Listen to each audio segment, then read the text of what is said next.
사랑하는 여러분 안녕하십니까? 오늘 또 하나님이 주시는 귀한 평화가 이 맑은 가을 날씨처럼 여러분의 마음도 맑고 건강하고 행복한 하루가 되시기를 바랍니다. 마음이 청결한 자는 복이 있나니 저희가 하나님을 본다. 성경이 말씀하고 있지요. 오늘 여러분들의 마음속에 하나님의 은혜가 크게 임하는 좋은 하루가 되시기를 바랍니다. 이 성경을 이렇게 쭉 보고 또 교회를 다니다 보면 가장 많이 우리가 듣는 그런 이름들을 생각을 해보면요. 가장 중심에는 역시 예수님이 계시죠. 그러나 이 예수님 외에도 사도 바울이라든지 혹은 베드로 이런 분들의 이름도 우리가 많이 듣고요. 또 구약 성경에서는 가장 많이 우리가 듣는 그런 이름들 그러면 아브람 또 다윗 이런 분들이죠. 그래서 오늘은요, 제가 성경 속의 사람들 지난주에 이어서 노아에 이어서 이번 주에는 아브라함에 대한 그런 말씀을 드려 보겠습니다.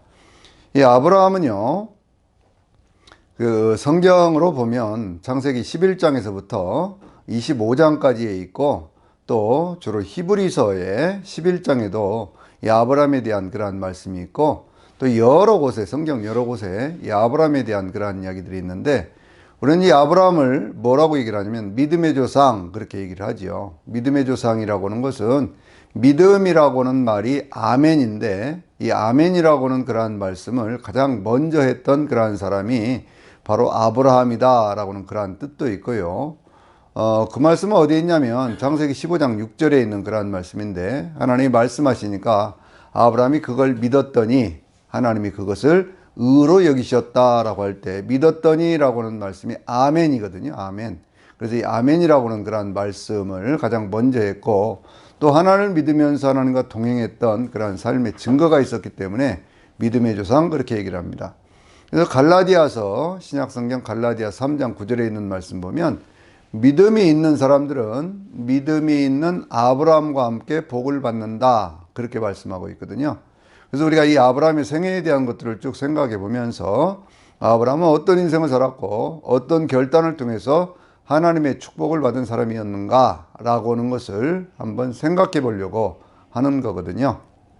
아브라함의 생애에 대한 그런 얘기를 할 때 창세기 11장에서부터 시작을 해서 창세기 25장까지 이렇게 쭉 말씀이 나오는데요. 아브라함의 생애는 전반부와 후반부로 이렇게 나누어서 볼 수가 있습니다. 이건 무슨 얘기냐 그러면 아브라함의 탄생에서부터 시작을 해서 아브라함이 이스마엘을 낳을 때까지의 이야기가 11장에서부터 16장까지에 나오고 있고요. 또 17장을 보면 그때는 이제 아브라함이 99살이 되었을 때인데 99살이 되어서 175세에 세상을 떠날 때까지 그때 말씀이 17장에서부터 25장까지에 나오고 있거든요. 이 아브라함의 생애는 이렇게 전반부와 후반부로 그러니까 이제 아브라함이 이스마엘을 낳았을 때가 86세니까요. 그때까지의 생애 그리고 그 이후에 99세에 다시 하나님이 나타나서 말씀하셨던 그런 생애에 대한 것들로 이렇게 나누어서 우리가 이 아브라함의 생애를 생각해 볼 수가 있습니다. 아브라함은 올 때 갈대아 우르라고 하는 곳에 살고 있었던 그러한 사람이죠. 사도행전 7장을 보면 스데반 집사가 이렇게 말씀을 증거하면서 아브라함이 갈대아 우르에 있을 때 영광의 하나님이 그에게 나타나셨다 이렇게 말씀을 하고 있죠. 영광의 하나님이 나타났다고는 그러한 말씀에 큰 의미가 있는 것은 뭐냐면 그 당시에 이제 아브라함이라든지 그 집안 데라 아버지가 데라였었는데 거기는 우상 그러니까 어떤 신의 형상을 조각으로 만들어서 조각품으로 만들어서 파는 그러한 업을 하고 있었거든요. 그런데 그 가운데 참된 영광 그러니까 이 하늘의 영광을 가지신 그 하나님 바로 그분이 나타나셨다 그런 뜻이거든요. 그러니까 참 하나님, 진짜 하나님 그런 얘기예요. 그러니까 다른 어떤 모든 잡신들이 아니라 인간들이 만들어서 신으로 섬기는 그러한 존재가 아니라 살아계신 하나님께서 그에게 나타나셨다 그런 말씀이거든요. 그에게 나타나셔서 말씀을 하시면서 내가 내 고향과 내 친척, 내 아버지의 집을 떠나서 내가 너에게 보여줄 땅으로 가라 이렇게 말씀을 하시는 거예요. 이 대목이 창세기 12장의 1절부터 3절에 나오는 그런 말씀이거든요. 그런데 이제 갈대아 우르에 있을 때 그때 이제 아브라함의 나이는 되게 몇 살이었을까라고 사람들이 생각을 해보면 거기에는 우리 성경에는 아브라함이 75세가 되었을 때 이야기부터 나오고 있지만 아브라함이 하나님을 만났을 그러한 때의 나이를 야셀의 책이라고 하는 그 책을 보면 거기에는 이제 되게 아브라함이 55세쯤 되었을 때 하나님을 만났다 그렇게 얘기가 되어 있습니다. 그래서 이제 그때 만나서 하란이라고 하는 곳으로 이렇게 이주를 해 가는데요. 이 하란으로 이주를 해 갈 때에 그 아버지 데라는 대개 이제 그 아들 셋을 낳았었죠. 첫째 아들이 하란, 둘째 아들이 아브람, 그리고 셋째 아들이 나홀이었었는데 큰아들이었던 하란은 그 아브람의 조카였던 롯을 낳고 난 뒤에 세상을 떠났습니다. 그래서 이제 그 가족들이 전부가 다 데라와 함께 하란 땅으로 그렇게 이주를 해가는 것을 볼 수가 있어요. 참 이름 자체가 특이한 하란인데 그들이 가서 살았던 갈대아 우르에서부터 나와 살았던 바로 그것도 그 하란이었다라고 하는 것을 성경이 의미심장하게 얘기하고 있죠. 이 하란이라고 하는 그런 뜻이 뭐냐면 지체했다는 그러한 뜻도 있고요. 허무하다는 그러한 뜻도 있고요. 낭비했다라고 하는 그러한 뜻도 있습니다. 이건 무슨 뜻을 가지고 있을까요? 인생이라고 하는 것이 하나님이 주신 목표는 가나안인데 가나안을 향해서 가야 되는 그러한 인생길을 그것을 중간에 하란이라고 하는 곳에서 머무르면서 시간을 정체했다 그런 의미도 그 가운데 있는 것이거든요. 그런데 이제 인간의 수명에 대한 것들을 우리가 생각을 해보면 이제 이 노아가 950세를 살았잖아요. 그런데 노아의 후손들 가운데 한 5대손들까지 가면 대개 이제 나이가 400세대로 이렇게 내려오게 됩니다. 그 6대손에서부터 시작해서 그 아브라함의 아버지였던 데라 때가 되면 대개 200세 때로 그 나이들이 또 내려오는 것을 볼 수가 있어요. 그러면 이 아브라함은 몇 살을 살았죠? 175세를 살았고요. 아브라함의 아들이었던 이스마엘은 137세. 그리고 그 또 아들이었던 이삭은 180세를 살았고요. 그리고 이제 그 이삭의 아들이었던 야곱은 147세를 살았고, 그리고 야곱의 아들이었던 요셉은 110살을 살았습니다. 그러고 난 다음에 이제 이스라엘 백성들이 애굽 땅으로 이주해 가서 그렇게 해가지고 애굽 땅에 애굽에서 나와가지고 출애굽을 했을 때 그때 가장 그 이후에 많이 살았던 사람은 누구냐 그러면 바로 모세거든요. 모세는 120살까지 살았죠. 그러나 어쨌든 간에 인간의 수명이라고 하는 것이 이 홍수 이후에 급격하게 그렇게 줄어가는 그러한 모습들을 우리가 볼 수가 있거든요. 이것은 하나님께서 창세기 6장 3절에서 하나님의 신이 영원히 사람들과 함께 있지를 않을 것이다 라고 말씀을 하시면서 그러나 그들의 수명이 120살은 될 것이다 라고 말씀하셨던 그 말씀이 그대로 사람들의 삶 속에서 이루어져 가는 것을 우리가 볼 수가 있는 것이거든요. 이 데라가 205세가 되었을 때 세상을 떠납니다. 그러니까 대개 이제 다른 어떤 그런 기록들과 함께 보면 그 땅에 이주해 간 지 한 20년쯤 되었을 때에 그때 세상을 떠났다 그런 얘기예요. 아브라함은 거기에서 이제 아버지를 장사를 지내고 그리고 이제 나홀은 거기에 계속 살고 있는데 그런데 그곳에서부터 이주를 해서 가나안 땅을 향해서 들어가기를 시작을 합니다. 하나님이 약속하셨던 말씀 아브라함이 나타나서 이렇게 말씀을 하셨죠. 너는 내 고향과 친척과 아버지의 집을 떠나 내가 너에게 보여줄 땅으로 가라. 내가 너를 큰 민족을 이루게 하고 내가 너에게 복을 주어 창대하게 하리니 너는 복이 될지라. 너를 축복하는 자에게는 내가 축복하고 너를 저주하는 자에게는 내가 저주하리니 그러므로 천하 만민이 너로 말미암아 복을 받으리라 이렇게 말씀을 하셨어요. 이 약속의 말씀 속에서는요 축복이라고 하는 복이라고 하는 그러한 단어가 5번 이렇게 쓰여지고 있는 것을 볼 수가 있는데 아브라함은 이런 하나님의 축복을 안고 새로운 인생들을 시작하는 겁니다. 그러니까 이제 전반기 인생의 75세까지였던 그런 인생이라고 하는 것은 하나님의 약속은 있으나 그 약속 따라 살지 않았던 그런 인생이었는데 75세가 되었을 때 비로소 그 하나님의 약속의 말씀을 붙잡고 그렇게 살아가는 그런 인생이거든요. 그래서 이제 12장에서부터 쭉 나오는 그런 말씀 16장까지의 이야기가 86세가 되었을 때까지의 그러한 기록인 것을 우리가 알 수가 있죠. 우리가 성경을 보면서 늘 알아야 될 것이 있습니다. 그것은 뭐냐면 성경이 우리 인간의 어떤 그런 삶에 대한 얘기를 할 때요. 어떤 한 사람의 삶에 대한 얘기를 할 때에 그 사람의 전체 인생에 대해서 이야기하고 있지는 않다는 것이죠. 다른 말로 얘기를 하면 이건 선택적 기록 이렇게 얘기할 수가 있습니다. 그 사람의 삶에 있어서 어떤 특별히 의미 있는, 신앙적으로 의미 있는 그러한 사건들을 그것을 기록하고 있다 이렇게 볼 수가 있는 것이거든요.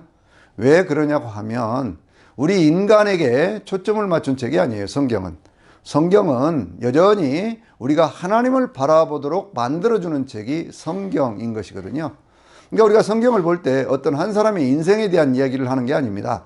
그 사람의 인생이 있기 전에 먼저 나타나서 말씀하시는 그 하나님, 그리고 그 하나님에 대한 것들에 대해서 인간은 어떻게 반응을 했고, 그러므로 그에게 있어서 축복과 저주의 삶이 어떻게 이루어졌으며, 그리고 그 삶의 결론은 무엇이었는가 라고 하는 것을 말씀하기 위해서 성경이 기록되어 있다 그런 얘기예요. 그러니까 성경은 예를 들면 창세기 1장 1절에 태초에 하나님이 천지를 창조하셨다 이렇게 시작을 하잖아요. 하나님에 대한 이야기부터 시작을 합니다. 성경의 맨 마지막은요, 이것들을 증언하시니가 이르시되 보라 내가 속히 오리라 하시거늘 아멘 주 예수의 오시옵소서. 주 예수의 은혜가 너희 모든 사람에게 있을지어다 아멘. 이렇게 끝나지 않습니까? 요한계시록이요. 그러니까 처음에도 하나님에 대한 이야기고 마지막에도 하나님이신 예수 그리스도에 대한 이야기로 이 성경은 전체가 기록이 되어 있어요. 그러니까 이 성경에 있는 이러한 기록들을 우리가 보면서 항상 우리 신앙의 초점은 어디에 있어야 되느냐 그러면 어떤 사람들에게 초점이 맞춰지면 안 되는 거예요.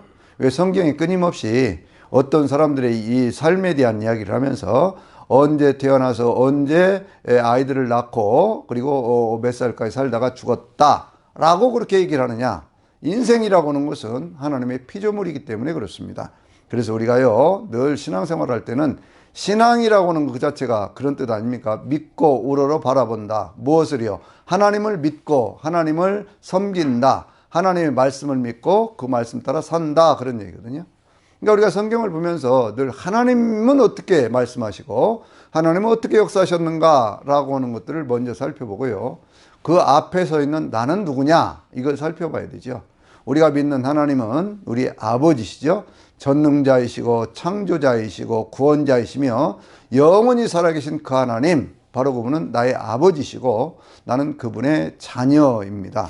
그렇기 때문에 그 하나님의 말씀을 따라 산다고 하는 것은 그 말씀 앞에서 내가 어떤 선택을 하고 살 것이냐라고 하는 그러한 문제거든요.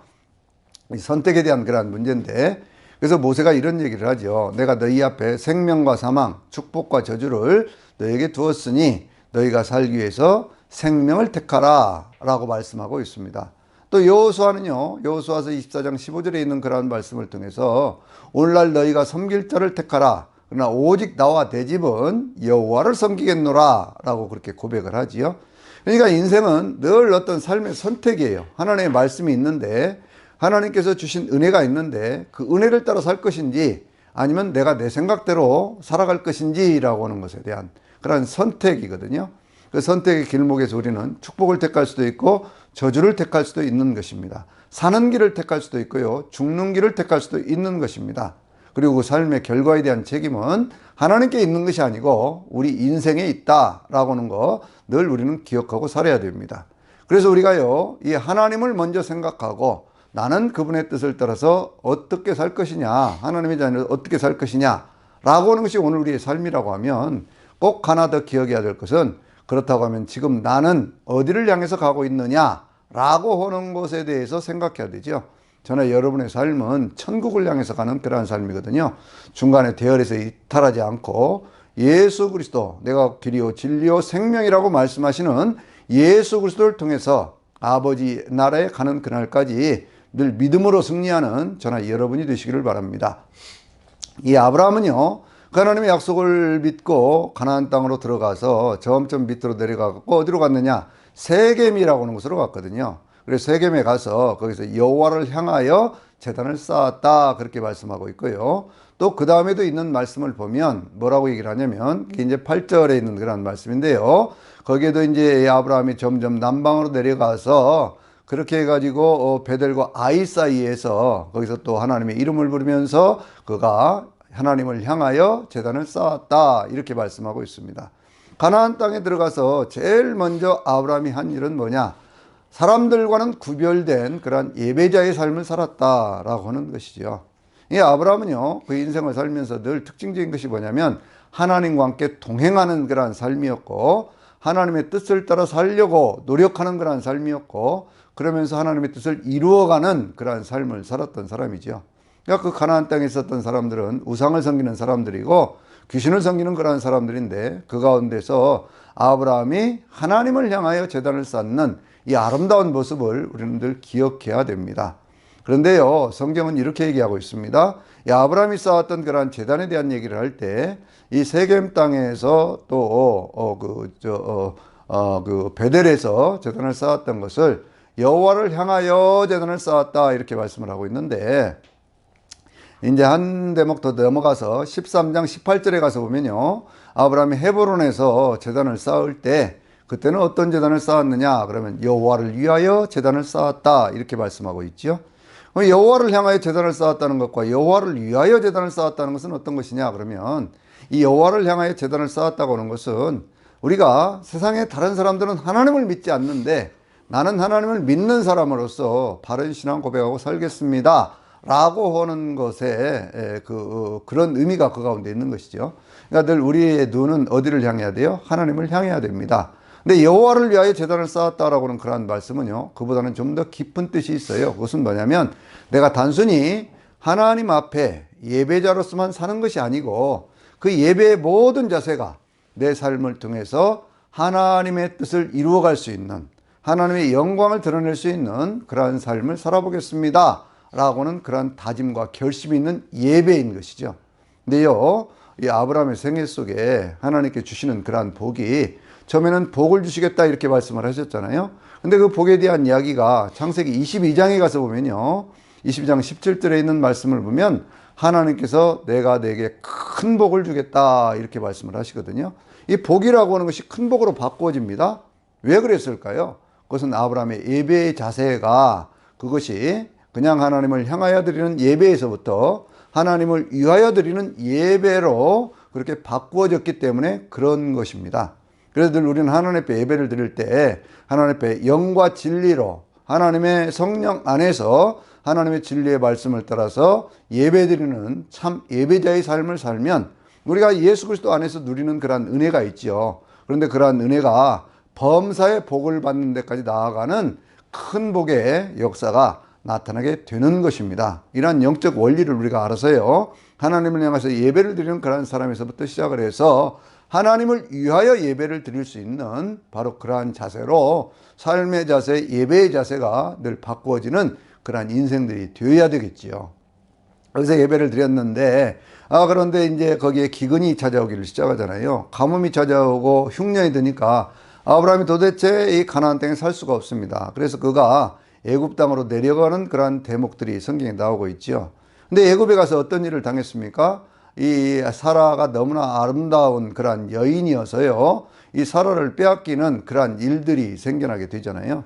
근데 하나님께서는요, 이 아브라함의 선택이라고 하는 것에 대해서 그게 책망하지는 않습니다. 왜냐하면 여기 아주 깊은 그러한 뜻이 있는데, 그건 뭐냐면 아브라함 자신이 살아남기 위한 어떤 그러한 선택이었다고 하는 것을 하나님이 인정하고 계신 거예요. 여러분, 우리가 세상을 살다 보면 어쩔 수 없이 선택해야 되는 그러한 일들이 있잖아요. 내가 뭔가를 선택을 해야 됩니다. 그런데 그것이 죽음을 선택할 수는 없어요. 흉년이 왔는데 그냥 굶어 죽고 말자, 그럴 수는 없습니다. 그렇게 돼서는 하나님께서 아브라함을 통해서 이루시려고 하는 하나님의 뜻을, 그것을 이룰 수가 없는 것이거든요. 그러니까 하나님께서 이 아브라함의 마음속에 살기 위해서 이 애굽 땅을 선택해가는 그런 아브라함을 그냥 보고 계신 거예요.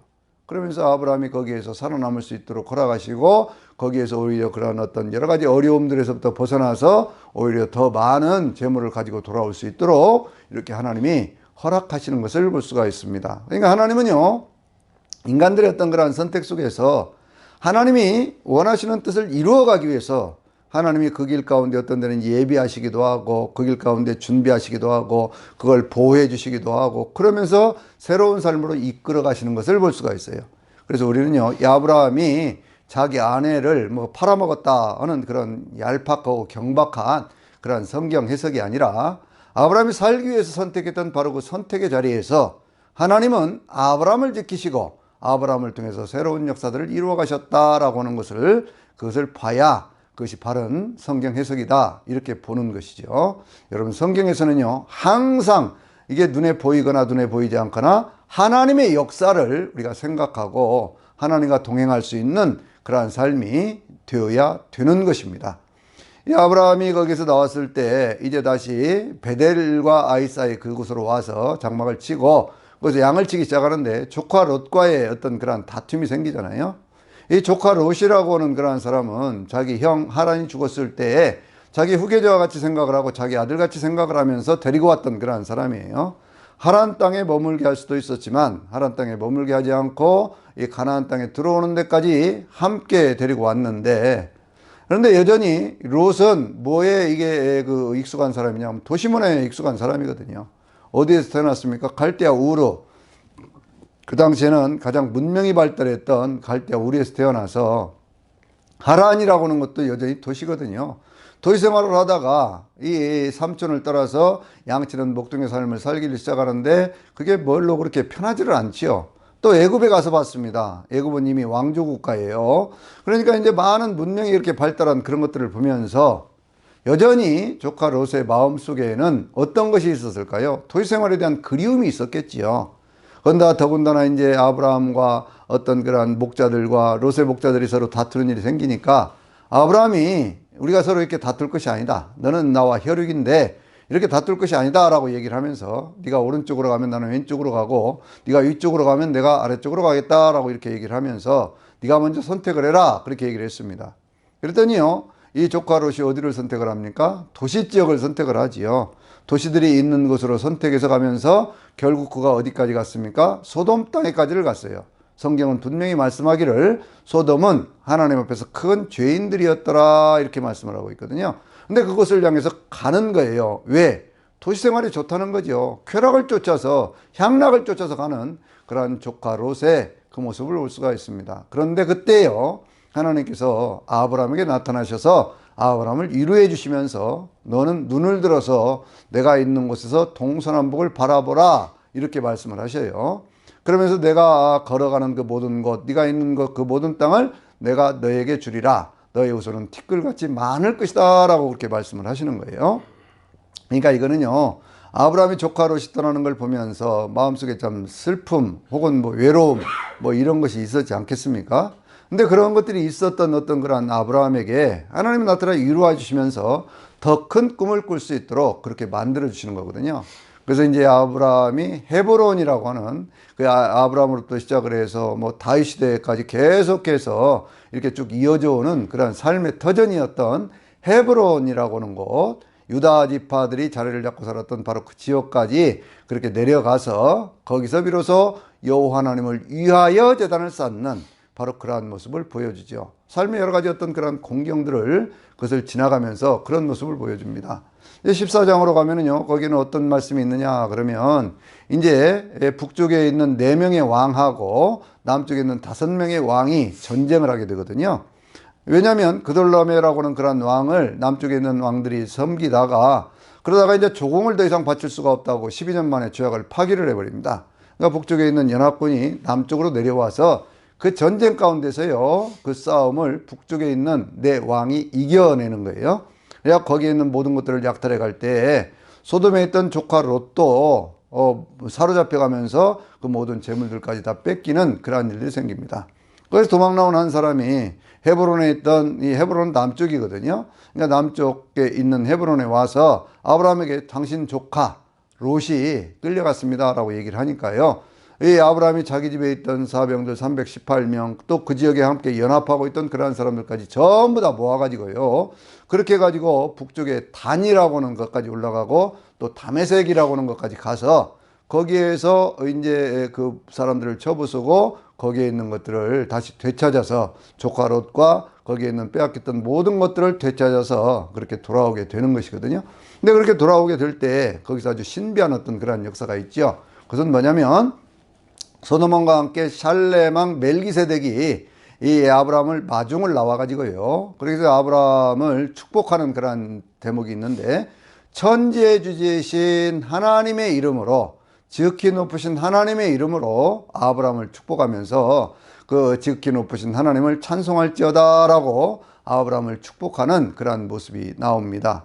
이 멜기세덱에 대한 그러한 말씀은요, 시편 110편 4절에 있는 말씀 보면 이 멜기세덱은 지극히 높으신 하나님의 제사장이라고 말씀하고 있고요. 히브리서 7장에 있는 그러한 말씀을 보면은요, 히브리서 7장에 있는 그러한 말씀 가운데는 이 사람은 의의 왕이요, 이 사람은 평화의 왕이요, 그러면서 시작도 없고 생명의 끝이 없는 그러한 분이다 라고 말씀하고 있어요. 그러니까 이 멜기세덱이라고 하는 분은 바로 예수님과 같은 그러한 분이라고 말씀을 하면서 예수님의 어떤 대제사장 직분에 대한 것들을 설명을 할 때에 바로 이 멜기세덱을 통해서 이루어진 바로 그 사건들을 통해서 그렇게 설명하고 있는 그것을 볼 수가 있습니다. 이 내용은요, 여러분들 그 히브리서 7장에 있는 그러한 말씀들을 쭉 읽어보시면 그 말씀 속에 그러한 내용들이 나오고 있는 것을 볼 수가 있어요.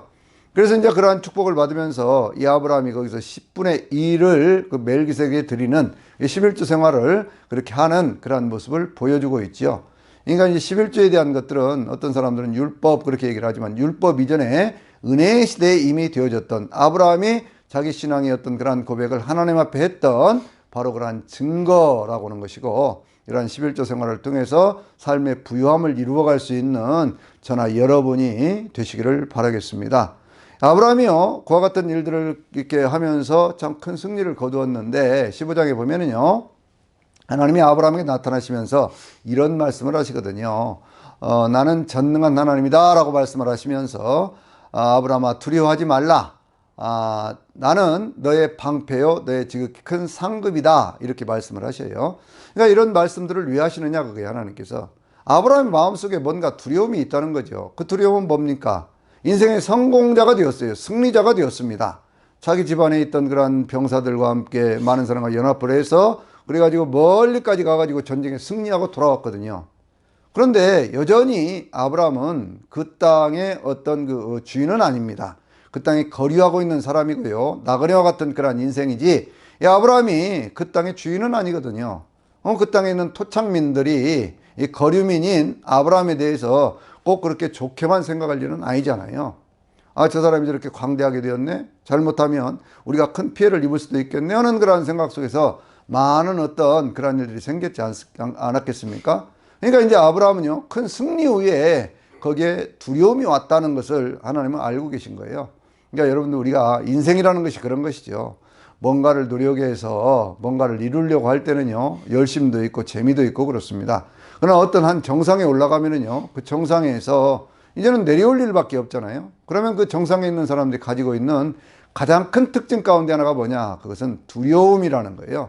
저는 오늘날 우리 사회에 어떤 지도층에 있는 사람들, 이런 사람들을 보면서 저 사람들이 왜 저런 행태를 보일까라고는 그런 많은 생각들을 하거든요. 전혀 상식에 맞지 않는 그런 일들을 왜 할까? 그것이 결국 그 사람들 마음 안에 있는 그 두려움 때문에 자기를 스스로 보호하고 싶은 그런 생각들이 그와 같이 어거지 형태를 하게 하는, 억지를 부리게 하는 그러한 일들을 하고 있다, 이렇게 보아지는 거예요.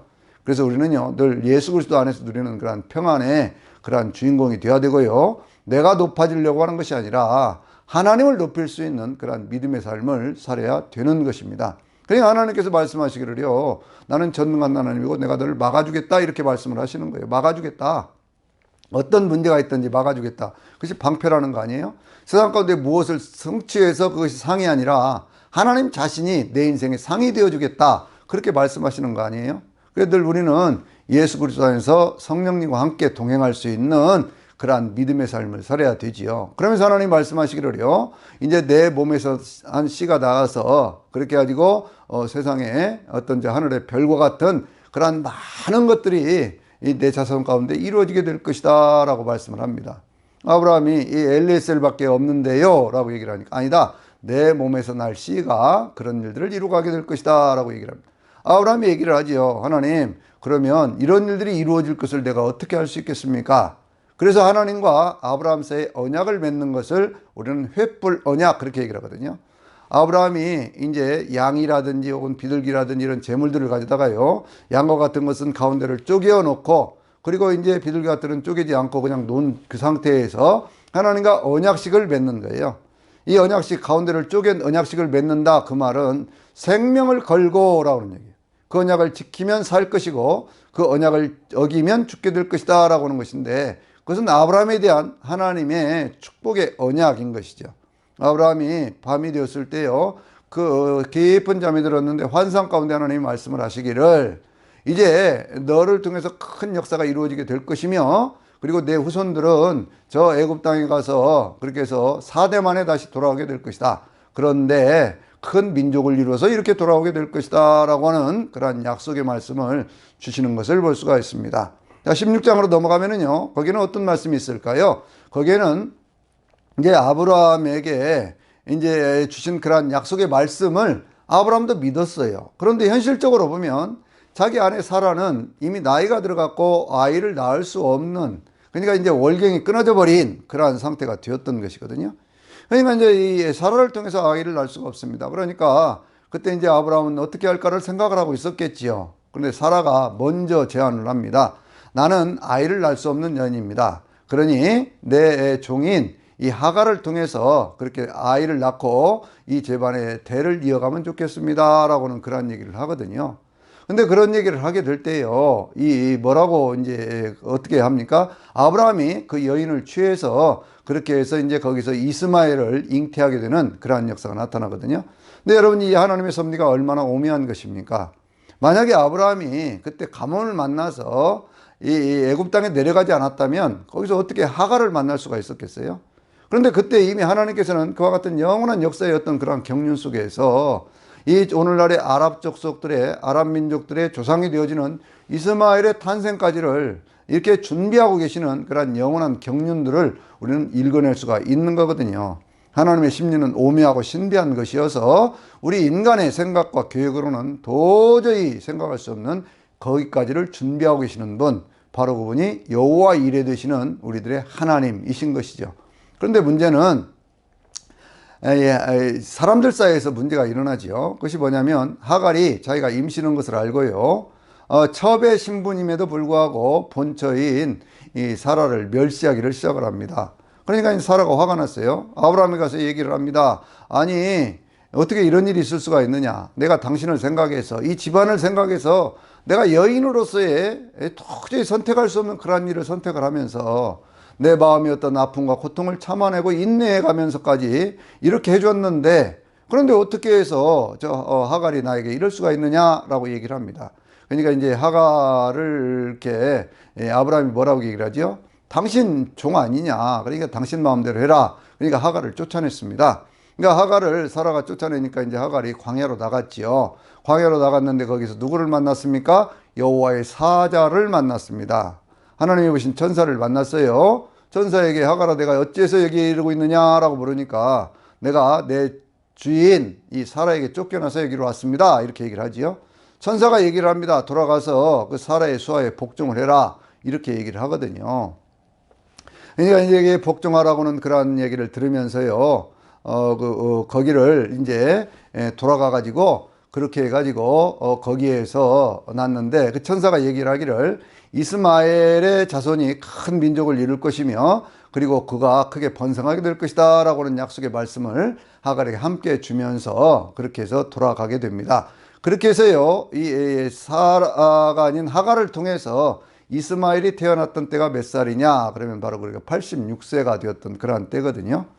근데 이 86세가 되었을 때, 아브라함이 86세가 되었을 때요, 그때부터 13년간의 기록이 성경에는 전혀 나오고 있지를 않아요.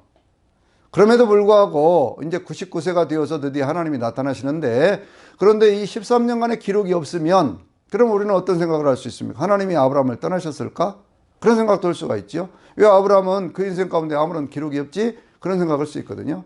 그러나 그것이 아니라고 하는 것을 우리는 무엇을 통해서 아냐면 우리의 일상적인 삶에서도 역시 마찬가지예요. 하나님이 특별한 말씀을 하시기 때문에만 내가 살아있는 것 아니죠. 하나님께 특별한 어떤 역사를 하셔서만 내가 살아있는 거 아니에요.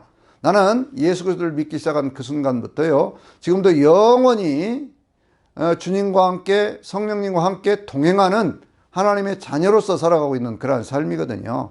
그러니까 이것을 우리가 기억해야 돼요. 우리는 지금 어디에 살고 있습니까? 하나님이 만드신 창조 세계 속에 살고 있잖아요.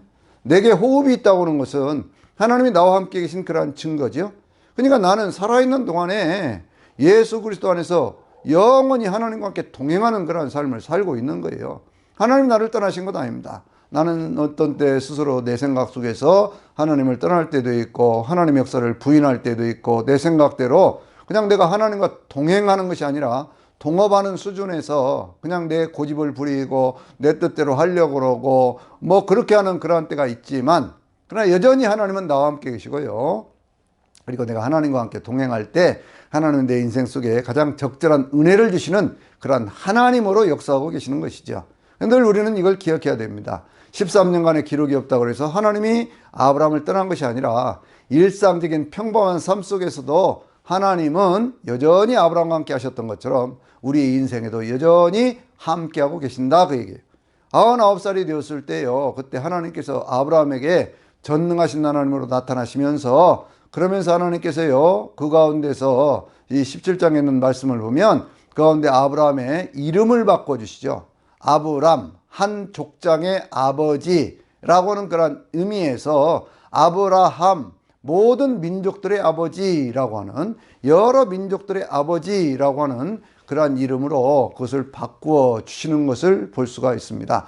그렇게 바꿔주시면서요. 사라의 이름도 바꿔줘요. 사례, 한 어떤 여인 그 뭐라고 할까요? 그냥 뭐 한 집안의 공주와 같은 그러한 존재라고 하면 사라라고 하는 것은 모든 사람들에게 존경을 받는 모든 민족들의 어머니라고 하는 그런 이름으로 그렇게 바꿔주시는 것을 볼 수가 있습니다. 하나님께서 이제 그런 말씀도 하시죠. 이제 너를 통해서 많은 그런 민족들이 태어나게 될 것이고 많은 왕들이 태어나게 될 것이다 라고 하는 그런 말씀들을 하셔요. 그런 말씀을 쭉 주시면서 거기에 대한 어떤 그런 징표, 어떤 언약을 다시 맺자고 하시면서 거기서 할례 언약을 맺게 되는 것이거든요. 예, 여러분이 할례 언약이라고 하는 것은 남자의 어떤 그런 성계에 있는 표피를 비워내서 그렇게 하는 어떤 그런 포경수술을 지금 얘기하고 있는 건데요. 그러한 언약을 맺으면서 내 몸에 내 흔적을 두리라 라고 하나님이 말씀을 하시는 거예요. 그래서 늘 이스라엘 백성들은요, 이것을 자랑으로 삼고 자기들이 하나님의 특별히 구별받은 존재다 라고 하는 어떤 그러한 증거, 그러한 근거로 삼는 것이 많아요. 그런데 성경은 전혀 그러지 않습니다. 왜냐하면 아브라함의 집에서 할례를 받을 때 하나님께서는요, 아브라함 너뿐만이 아니라 내 아들 이스마엘 그리고 그 집안에 있는 모든 사람들이 다 할례를 받아라 이렇게 말씀을 하시는 거거든요. 그러니까 이런 할례를 받으라고 얘기를 할 때 그러면 이 이스마엘은 이스라엘 족속들은 아니잖아요. 아브라함의 자녀이기는 하지만 그러나 이스라엘 민족은 아니지 않습니까? 이스마엘이 먼저 할례를 받잖아요. 그렇다고 그러면 이스라엘 민족들이 할례를 통해서 구원의 역사를 얘기한다고 하는 것은 전혀 성경과 맞지 않는 자기들이 만든 인간들이 만든 어떤 그런 율법이다 이렇게 볼 수가 있는 것이죠. 그 집안에 있는 모든 사람들이 다 할례를 받습니다. 그때 성경은 분명히 말하기를 이스마엘이 할례를 받던 때가 그 나이가 아브라함은 99세 그리고 이 이스마엘은 13살이었다 이렇게 말씀하고 있거든요. 그런 어떤 할례의식을 받고 난 다음에 그 다음에 이제 18장으로 넘어가서 보면요, 하나님께서 다시 아브라함에게 나타나시는데 그 새 천사가 새 천사의 모습으로 그렇게 이제 하나님이 그들 가운데 나타나시는 것을 볼 수가 있습니다. 근데 그들 가운데 나타나셔서 이제 쭉 하시는 그런 말씀들이 어떤 말씀을 하냐면요, 이 이제 그 아브라함이 그걸 알아봤지요. 알아보고 그분들을 대접하려고 그렇게 하는데 성경은 그것을 말하기를 아브라함이 부지불식간에 나그네를 대접하다가 천사를 대접했다 이런 식으로 표현하고 있잖아요. 근데 그분들을 대접을 할 때요, 어떻게 대접을 하는가 그러면 그분들을 모시고 그분들의 발을 씻겨주고 그리고 이제 사라를 불러서 세스바가 되는 세스아가 되는 그러한 그 밀가루를 가져다가 그러다가 이제 빵을 구우라고 그러고 또 들판에 나가서 아주 살찌고 좋은 그런 송아지를 한 마리 잡아서 그래서 젊은 사람에게 주어서 좋은 요리를 만들어라 이렇게 얘기를 합니다. 근데 음식의 양이요, 이게 뭐 한 서너 사람 먹을 수 있는 그런 양이 아니고 세사라고 하는 것은 얼만큼이냐면요, 그것이 한 70명 정도가 먹을 수 있는 그런 양이거든요. 그러니까 거기에 그 세 분을 모시고 큰 잔치를 베풀었다 이렇게 볼 수가 있는 거예요. 그 잔치를 베풀면서 그분들 가운데 이제 하나님의 말씀을 이렇게 쭉 하시면서 내년 이맘때에 사라를 통해서 아이를 낳을 것이다 라고 얘기를 합니다. 아브라함이 참 기가 막힌 그런 말씀을 또 듣거든요. 하나님 계속 자손들을 주신다고 말씀을 하시면서 그런데 그 자손들이 생기지를 않으니까 그러니까 이스마엘이나 잘 되기를 원합니다. 이렇게 얘기를 할 때에 하나님께서 아니다. 이삭이라고는 이름을 주님이 말씀을 하셔요. 하나님의 역사 경륜이 거기에서도 보여지는 것이죠. 이삭이 태어날 것이라고 말씀을 하셔요. 사라가 또 그 얘기를 듣고 웃으니까요. 웃는 그러한 모습을 보면서 하나님께서 거기에서 사라에 내가 왜 웃느냐 그렇게 얘기를 하시고 내년 이맘때에 이제 아들을 낳을 것이다 라고 말씀을 하시면서 내년 이맘때에 내가 돌아오리라 이렇게 또 말씀을 하시거든요. 근데 이제 그렇게 하고 난 뒤에 두 사람은요 소돔과 고모라를 향해서 떠나갑니다. 두 천사가 거기를 이제 떠나서 소돔과 고모라를 향해서 가고 하나님께서는 아브라함에게 다시 말씀을 하셔요. 뭐라고 말씀하시냐면 내가 이 아브라함을 택한 것은 여러분 이 말씀을 우리가 꼭 기억해야 될 필요가 있어요. 하나님께서 이 아브라함을 택하신 이유는 그것이 18장 18절 19절에 있는 그러한 말씀인데요. 아브라함을 택하신 것은 아브라함으로 하여금 그 자녀들을 잘 가르쳐서 하나님의 의와 공도를 행하기 위해서 이렇게 한 것이 아니냐 이렇게 말씀을 하고 있거든요. 그런데 이것을 다른 성경의 어떤 그러한 번역을 보면요. 의와 공의를 행하도록 하기 위해서 하나님께서 이 아브라함을 선택하셨다라고 말씀하는 거예요. 그러니까 우리가 늘 기억해야 될 것은 뭐냐 그러면 하나님이 아브라함을 선택하셨을까 그 얘기예요. 세상 가운데 사는 많은 사람들이 악의 찌들어 살고 있을 때 여호와의 법을 지키도록 하고 하나님의 법을 지키며 그렇게 얘기를 하거든요.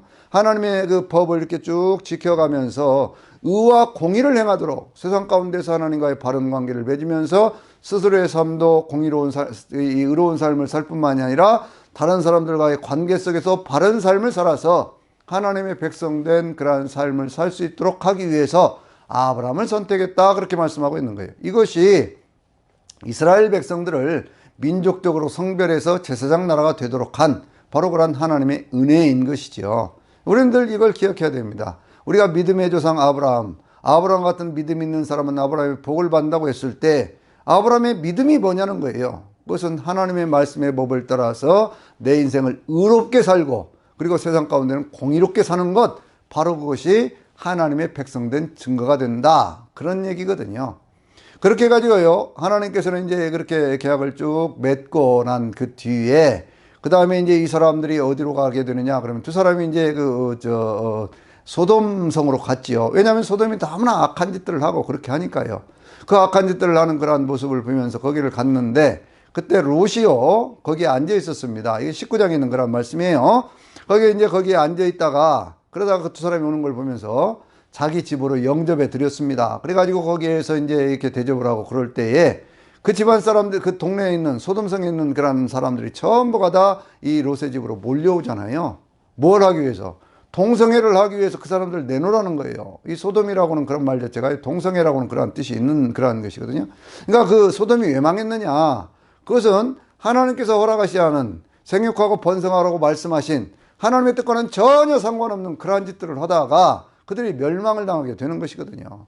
그래서 이제 그 롯이 타협을 합니다. 내가 아직 시집 보내지 않은 두 딸이 있는데 이 두 딸을 줄 테니까 차라리 그들과 어떤 그런 관계를 맺되 이 두 사람은 내 집에 온 손님이니까 그런 짓 하지 말라. 그런데 거기에 있는 사람들이 뭐라고 얘기를 합니까? 내가 다른 데에서 이렇게 와가지고 우리 사이에 거류하는 그런 나그네 같은 그런 존재인 것이 어째서 우리를 이렇게 멸시하면서 이런 얘기를 하느냐 그러면서 롯을 밀치고 그러면서 그 집 문을 부시려고 그러죠. 천사가요 그들의 눈을 이렇게 어둡게 이렇게 만들어 보면서 그러면서 그 롯을 집 안으로 들이고 그러면서 이제 얘기를 합니다. 이 성을 다 이렇게 이제 멸망을 이렇게 시키려고 그러는데 그런데 너와 그 어떤 그 내 딸들은 전부 이 성에서 나가라 그렇게 얘기를 합니다.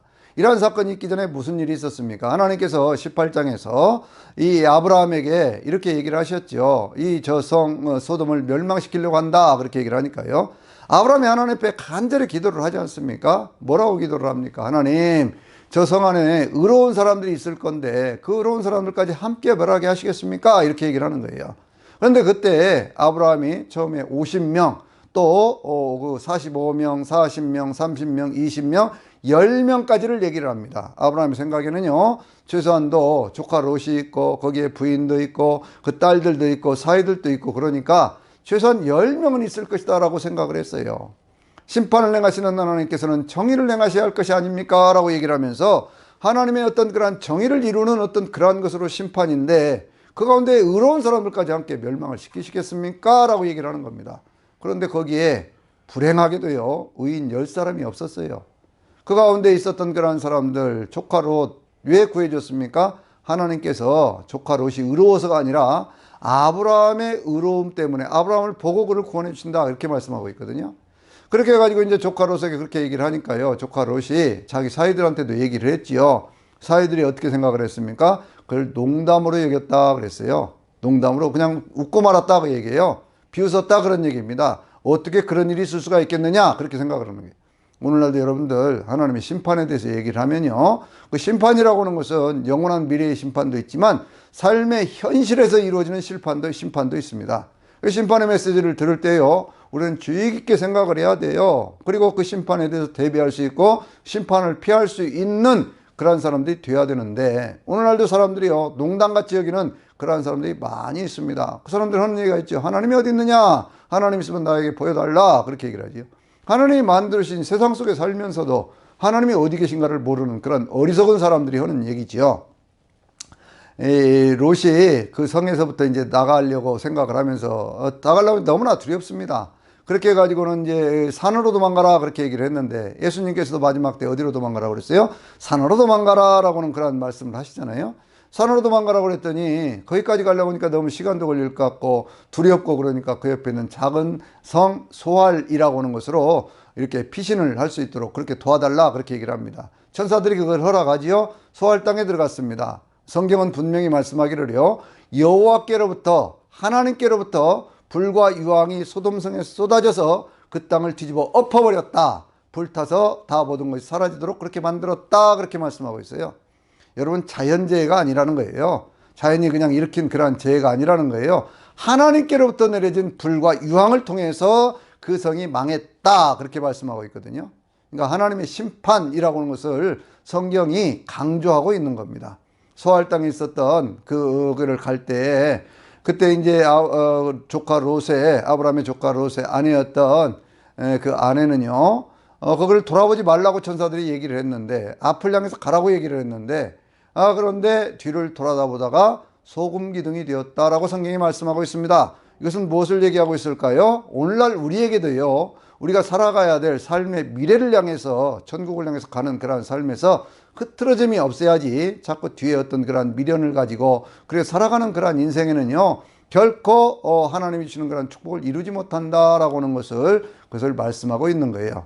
이제 롯이 너무나 이제 두려워가지고요. 그렇게 해가지고 산으로 도망을 가지요. 근데 그 산에 갔을 때 어떤 일이 생겼느냐 그러면 거기에 이제 그 두 딸이 있잖아요. 그 딸들이 뭐라고 얘기를 하냐면 이렇게 얘기를 합니다. 이제 이곳에는 사람들이 없다. 세상의 법도를 따라서 이렇게 얘기를 합니다. 세상의 법도를 따라서 우리의 배필이 될 그런 남자들이 없다.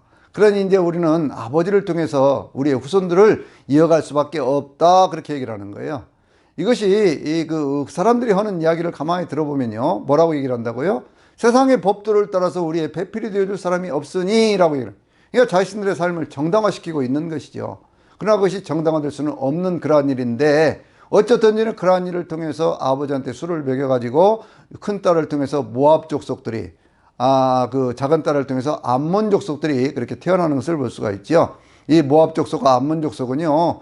요단강에서 동쪽 위쪽이 모압 족속 아래쪽에 암몬 족속 이렇게 나중에 자리를 잡고 사는 것을 우리가 볼 수가 있습니다. 그렇게 한 다음에요. 이 소돔과 고모라성이 완전히 멸망을 하고 난 그 뒤에 아브라함은요, 굉장히 어떤 또 그런 두려움을 가지고 자기가 살던 헤브론에서부터 거기에서 이제 좀 더 안전하다고 생각을 했을까요? 어째서 그리 갔는지는 잘 모르지만 거기에서 블레셋 사람들이 살고 있던 그랄이라고 하는 그러한 땅으로 이주를 해 갑니다. 헤브론에서 옆으로 가데스라고 하는 곳이 있는데 그쪽 가데스와 그랄 사이에 그랄이라고 하는 그러한 쪽으로 이주를 해 가거든요. 근데 거기에 가서 또 어떤 일을 당합니까? 이 아브라함이 아비멜렉이라는 그 왕에게 또다시 자기 아내를 빼앗기는 그러한 일들을 당하게 되는 거예요.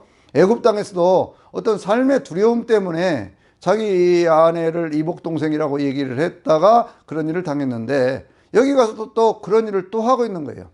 인간이라는 것이 얼마나 연약한 존재냐? 이런 걸 우리에게 보여주고 있는 것이죠. 사라의 입장에서 보면 얼마나 참 수치스럽겠습니까? 그런데 그러한 수치를 다 견뎌내고 이겨내는 그러한 그 사라의 모습을 우리가 볼 수가 있죠. 하나님께서 그 아비멜렉으로 하여금 죄를 짓지 못하게 막아주셨죠. 너는 이제 이 여인 때문에 큰 벌을 받으리라 이렇게 얘기를 하니까 하나님, 나는 악한 짓, 나쁜 짓 하지 않았습니다. 어떻게 의로운 사람을 하나님이 심판하시겠습니까? 나는 나쁜 짓 하지 않았습니다. 그렇게 얘기를 하니까요.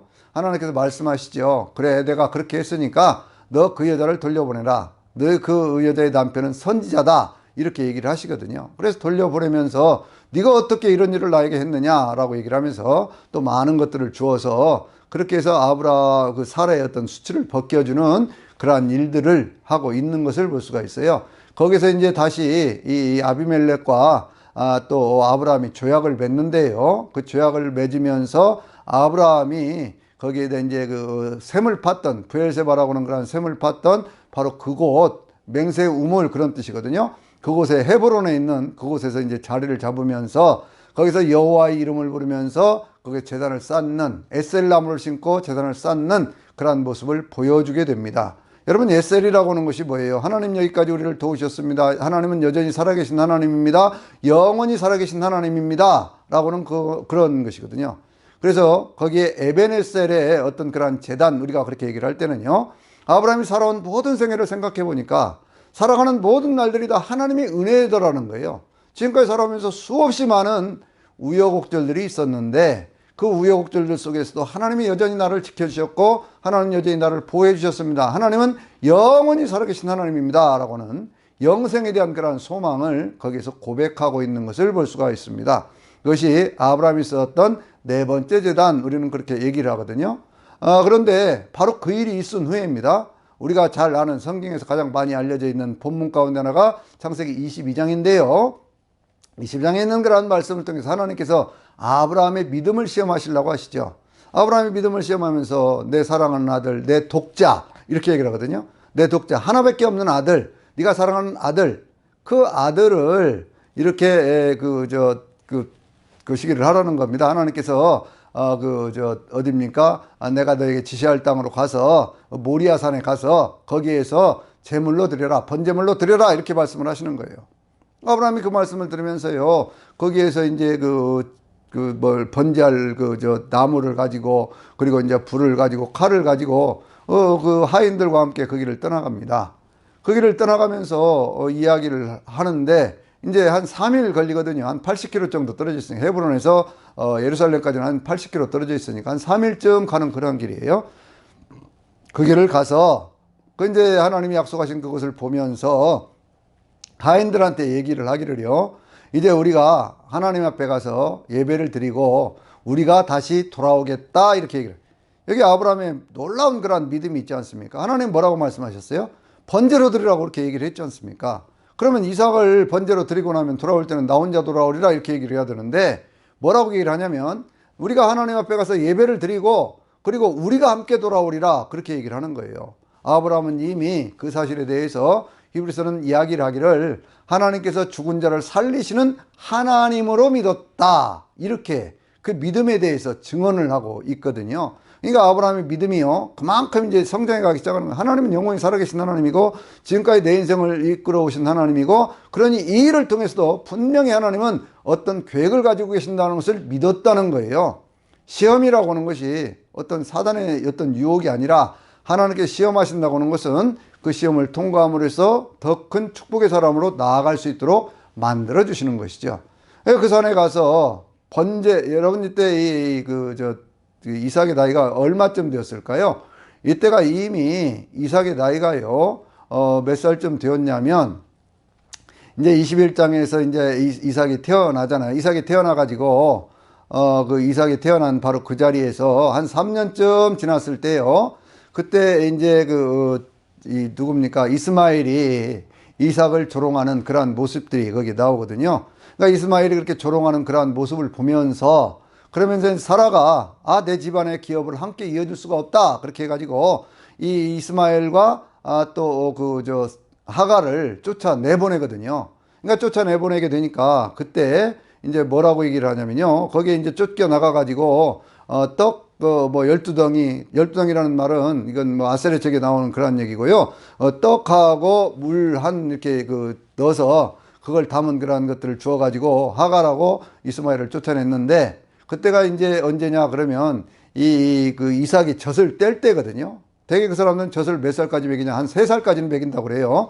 그러니까 3살을 더하면 100살에다가 3살을 더하면 103살이고, 그리고 이제 그때부터 한 14년쯤 지났던 그런 때, 이스마엘이 태어난 때로부터 뭡니까 한 17년쯤 되었던 바로 그러한 때에 이루어졌던 그러한 일이거든요.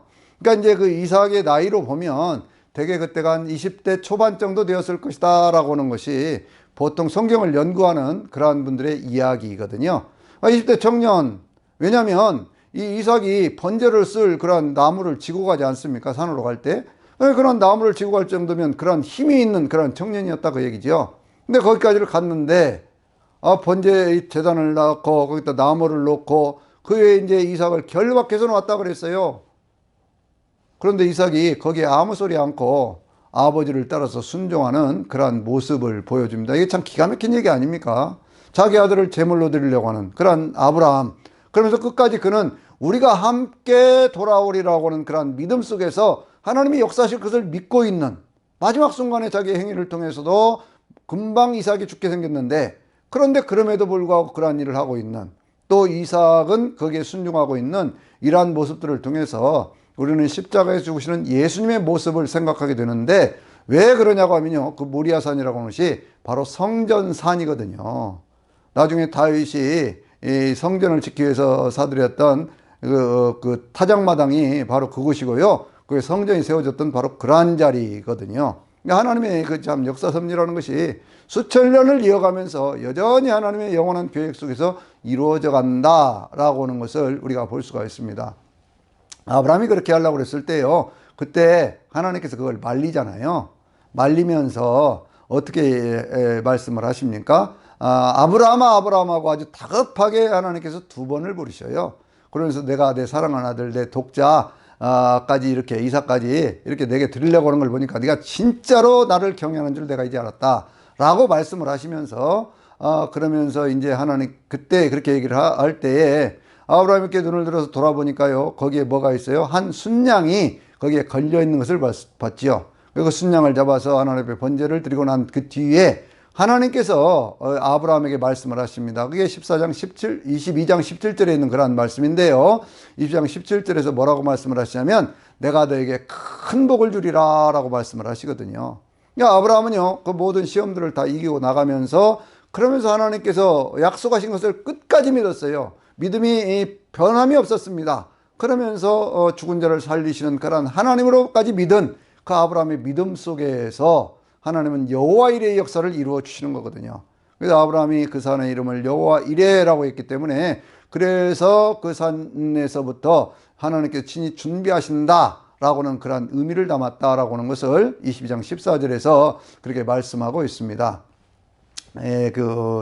이스마엘은 어떻게 되었을까요? 거기 이제 그 21장에 있는 말씀 보면, 그렇게 해서 이제 쫓겨나가 가지고 광야에 있을 때, 거기에 그 광야에서 이제 물도 떨어지고 떡도 다 떨어졌겠죠. 다 떨어진 그러한 상황에서요, 그 상황 속에서 하나님께서 그에게 다시 나타나시죠. 저만큼 화살을 한번 쏘면 닿을 만큼만 거기에 이제 이스마엘이 있고 이쪽에 하갈이 있는데, 거기에서 이제 이스마엘과 하갈이 뭐 울면서 그렇게 했지 않겠습니까? 그때 이제 하나님의 천사가 나타나셔서, 그러면서 이제 하갈에게 다시 말씀을 하시기를 이렇게 말씀을 하셔요.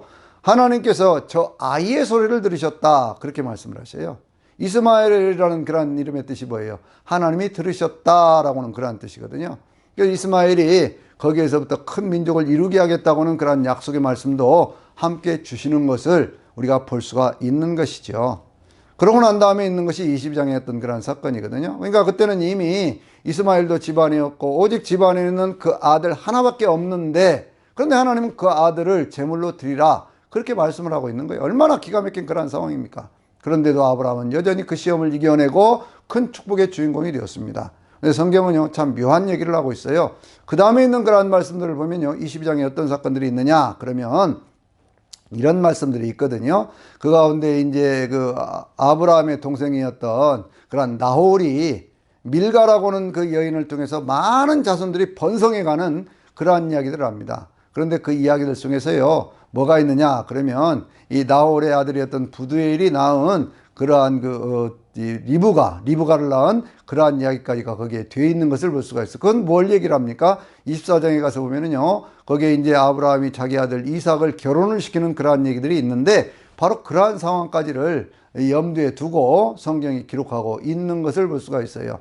자기는 아들 하나 있는 것 하나님께 배드리려고 하다가 그냥 그 아들과 지금 돌아오는 그러한 길이 있는데, 그런데 저기 동생의 집안이 그렇게 번창하고 있다는 그러한 얘기를 들을 때 인간적으로 아브라함의 마음속에는 어떤 생각이 들었을까라고는 그러한 생각도 우리가 해보게 되는 것이죠. 그런데 이제 그러고 난 그런 일들이 있은 다음에 어떤 일이 있습니까? 23장에 가서 보면 아브라함의 아내였던 사라가 그 인생을 127세에 마감하는 그러한 모습을 보여줘요. 그런데 성경은요, 이 아브라함의 아내였던 사라의 인생에 대해서 얘기를 했을 때 그가 누린 횟수는 127년이었다 이렇게 얘기하고 있어요.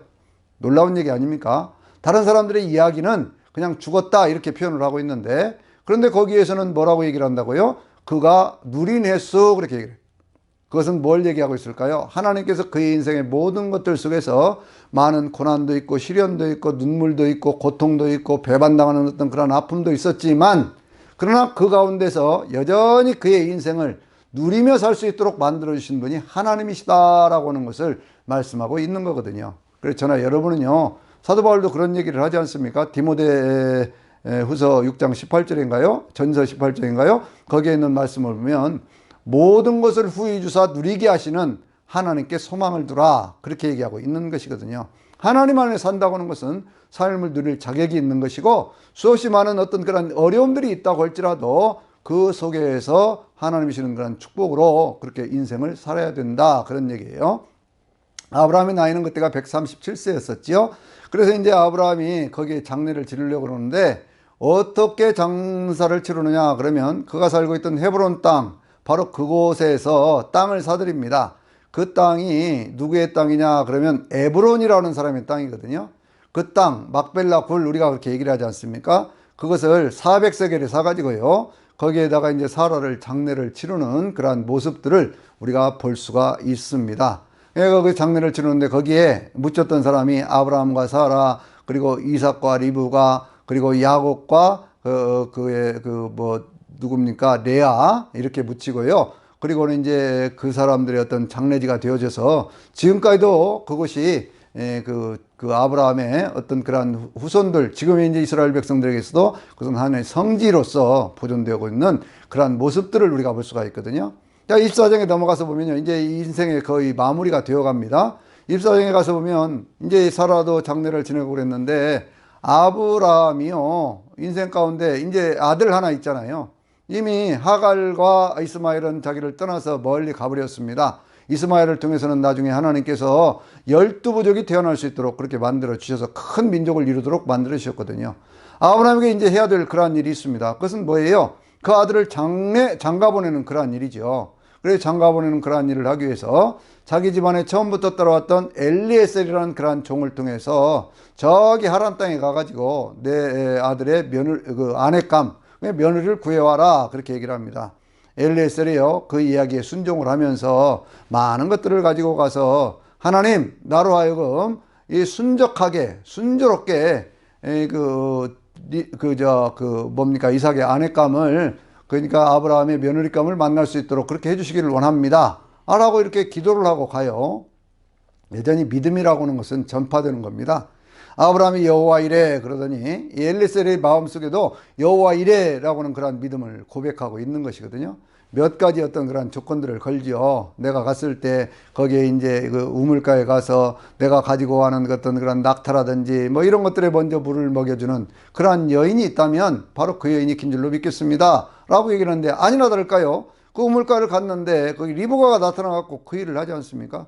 당신이 누굽니까? 라고 물었더니 바로 나홀이라고 하는 사람의 자손이고 나홀의 아들이었던 부두엘의 그러한 딸이다 그렇게 얘기를 하는 거예요. 그냥 깜짝 놀래가지고요. 하나님이 이렇게 해주셨구나 생각을 하고 그 집안에 가서 여러 가지 사정 얘기를 합니다. 내가 여기를 왜 왔는지, 나는 무엇을 하러 왔는지. 그런데 리브가가 이렇게 왔습니다. 그래서 이 리브가를 내 그 주인의 아들 이삭의 아내감으로 나는 생각하고 있습니다. 당신들은 어떻게 생각합니까? 나와 함께 갈 수 있도록 그렇게 해주시기 원합니다. 그렇게 얘기를 하는 거예요. 그러니까 그 이야기를 듣다가요. 그 리브가의 오빠였던 라반이 그런 얘기를 이제 아버지 부대라고 상의를 하고 가족들하고 상의를 해서 그렇게 해가지고 리브가가 고향으로 이렇게 이삭이 있는 곳으로 돌아오게 되는 그러한 모습을 볼 수가 있죠. 그리고 이제 쭉 돌아왔습니다. 돌아와가지고요. 거기에 성경이 뭐라고 말씀하냐면 이렇게 이야기를 하고 있거든요. 뭐라고 얘기를 합니까? 이삭이 자기 어머니 사라가 떠난 다음에 세상을 떠난 다음에 자기 아내 리브가로 인해서 위로를 받았다. 그렇게 말씀하고 있어요. 여러분 이거 아주 중요한 얘기입니다. 그것은 뭐냐면 저나 여러분의 인생 속에서도요. 가정생활이라고 하는 것 그것은 서로의 배필일 뿐만 아니라 아내된 사람들은 자기의 남편에 대해서 위로할 수 있는 그런 위로자가 되어야 된다라고 하는 것을 말씀하고 있는 것이죠. 그래서 어떤 그런 가정의 어떤 그런 생활들이 이렇게 이루어지다 보면요. 그 다음에 이제 25장에 가서 보면 마지막 아브라함의 생애가 마감되어지는 그러한 모습을 보여주는데요. 그때가 이제 175세가 되었을 때입니다. 175살이 되었을 때 아브라함의 기운이 떨어져서 세상을 떠나게 되어지는데 아브라함의 생애 속에서 이루어졌던 그러한 축복이 누구한테 넘어가느냐 그러면 이삭에게 넘어가는 그러한 모습을 볼 수가 있어요. 그래서 아브라함의 전 생애를 보면은요. 참 아브라함은 태어나서 갈대아 우르라고 하는 곳에서 출발해서 하란을 거쳐서 가나안 땅에서 애굽으로 왔다가 다시 가나안 땅을 거쳐서 전쟁도 겪고 뭐 숱하게 많은 일을 겪었지만 아브라함은 여전히 평생을 하나님 앞에서 믿음으로 살았고 믿음으로 살았던 그 인생 가운데 그 복이 큰 복으로 넘어가고 큰 복은 누가복음 16장에 보면 천국의 복으로까지 이어져 가는 그러한 모습을 볼 수가 있습니다. 이게 믿음이라는 거예요. 그러니까 믿음은 하나님의 말씀 따라 사는 것이고 하나님의 은혜 가운데 하나님과 동행하는 것이고 그 삶의 마감은 천국에서 끝내야 된다라고 하는 것이거든요. 우리가 아브라함 같은 믿음을 통해서 영원히 승리할 수 있는 저나 여러분이 되시기를 주의 이름으로 축원합니다. 아멘.